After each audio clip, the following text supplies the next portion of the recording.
todos com a paz do Senhor, amém? Amém. Louvado seja Deus, estamos felizes, estamos alegres, pois estamos na casa do Senhor, adorando e exaltando a este Deus Todo-Poderoso.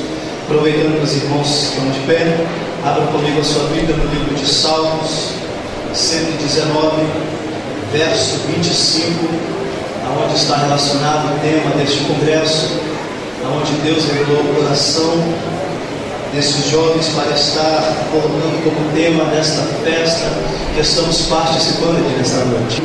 Enquanto os irmãos procuram, eu quero desde já agradecer, louvar ao Senhor por esta oportunidade. Também o nosso irmão, amado, querido, que está acompanhando este ministério juntamente com ele, aos jovens, a qual o Tiago disse, fizemos parte, trabalhando junto, em pleno. A minha alma está apegada ao pó. Vivifica-me, Senhor, segundo a tua palavra. Podemos repetir em uma só voz em 3, 1, 2, 3.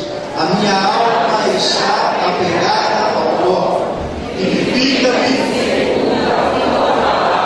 Louvado seja Deus. Os irmãos podem assentar orando e exaltando a este Deus Todo-Poderoso. Aleluias. Eu glorifico a Deus nesta noite por cada vida que aqui se encontra. Antes de entrarmos na mensagem, eu gostaria de dizer uma coisa, a qual o Senhor tem feito em minha vida e a qual Ele chegou a cumprir no dia de hoje.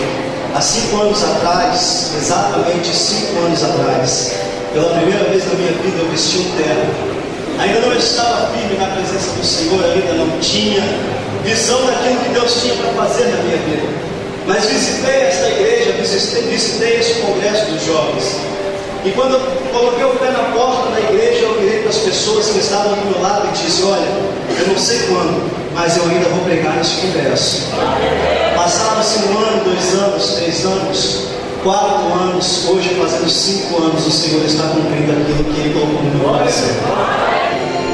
Adora o Senhor essa noite. Aleluia.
Senhor abençoe grandiosamente a todos no nome de Jesus.